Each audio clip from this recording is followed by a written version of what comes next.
ഇപ്പൊ നിലവില് പറയുകയാണെങ്കിൽ കൃത്യം ഒരു വർഷം കൊണ്ടാണ് ഇപ്പം നിലവിൽ ഇത് കംപ്ലീറ്റ് ചെയ്തെടുത്തിട്ടിരിക്കുന്നത്.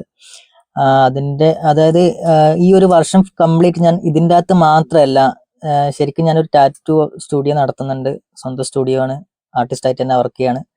അപ്പോൾ അതും കഴിഞ്ഞ് വന്നിട്ട് ബാക്കിയുള്ള സമയത്ത് ചെയ്തെടുത്തതാണ് ഈ ഒരു വാഹനം എന്ന് പറയുന്നത്.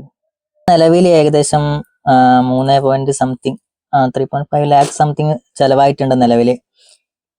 അത്രയും കാര്യങ്ങളാണുള്ളത് ഇതിൻ്റെ അകത്ത് ഇപ്പൊ എത്തിച്ചേരുന്ന വെച്ചാല് പൊതുവേ കുട്ടികൾക്കുള്ളതാണ്. കുട്ടികൾക്ക് മാത്രമല്ല, ബോയ്സിനും കുട്ടികൾക്കൊക്കെ ഉള്ളതാണ് ഈ ഇതേപോലത്തെ ഒരു ഡ്രീം കാർ സ്വന്തമാക്കുക എന്നുള്ളത്. അപ്പോൾ ഡ്രീം കാർ ഇത്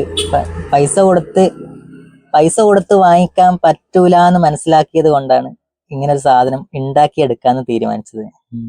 ഇതെല്ലാരും ചോദിക്കുന്നുണ്ട്, ഇതിൻ്റെ അകത്ത് ഇപ്പൊ യൂസ് ചെയ്തേക്കുന്ന എഞ്ചിൻ ഏതാണ്? ഇതിൻ്റെ അകത്ത് യൂസ് ചെയ്തേക്കുന്ന എഞ്ചിൻ നാനോന്റെ ആണ് യൂസ് ചെയ്തേക്കുന്നത്. അത് പറയുമ്പോഴാണ് എല്ലാവർക്കും ഒരു കോമഡി പോലെ, ഇത്രയും വലിയ വാഹനത്തിന്റെ അകത്ത് നാനോന്റെ ഒരു എഞ്ചിനോ? അങ്ങനെ ഒരു ചോദ്യം വരുന്നുണ്ട് എല്ലാവരുടെ ഭാഗത്തു നിന്നും. പറയുകയാണെങ്കിൽ കുറെ ബുദ്ധിമുട്ടുണ്ടായി.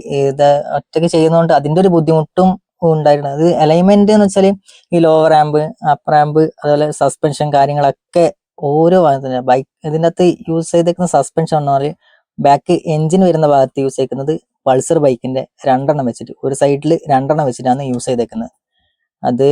അതുപോലെ ഇതിന്റെ ബാലൻസിങ് കറക്റ്റ് ആണെന്നുള്ളത് എനിക്ക് അറിയത്തില്ല. ജസ്റ്റ് അതിന്റെ ഒരു ലുക്ക് ബേസ് ഞാൻ ചെയ്തെടുത്തേ ഉള്ളൂ. ഇതിനിപ്പോ അലൈൻമെന്റ് ചെയ്യാൻ കൊണ്ടുപോയി കഴിഞ്ഞാൽ പറയാം വീല ഒന്നിങ്ങും ഉള്ളത്. ഇത് ഓടുന്ന സമയത്തോ അല്ലെങ്കിൽ കാണുന്ന സമയത്തോ നമുക്കത് മനസ്സിലാവില്ല. നിലവിൽ ഒന്നും പ്ലാൻ ചെയ്തിട്ടില്ല. വീട്ടിലൊരു നാനോ കൂടി കിടക്കുന്നുണ്ട്. അപ്പൊ എല്ലാരും ചോദിക്കുന്നുണ്ട് അടുത്തത് അത് വെച്ചിട്ട് എന്താണ് പ്ലാന് എന്ന് ചോദിക്കുന്നുണ്ട്. അപ്പൊ നിലവിൽ ഒന്നും പ്ലാൻ ചെയ്തിട്ടില്ല. നമുക്ക് നോക്കാം. പഠിച്ചതെന്ന് പറഞ്ഞാല് +2 കഴിഞ്ഞ് ITL ഇലക്ട്രോണിക്സ് പഠിച്ചുകൊണ്ടിരുന്നത്. ഇലക്ട്രോണിക്സ് പഠിച്ചുകൊണ്ടിരിക്കുമ്പോൾ തന്നെ ഒരു ഷോപ്പില് ഇലക്ട്രിക്കല്, അതായത് മിഷനറീന്റെ ഇതില് വർക്ക് ചെയ്തുകൊണ്ടിരുന്നു.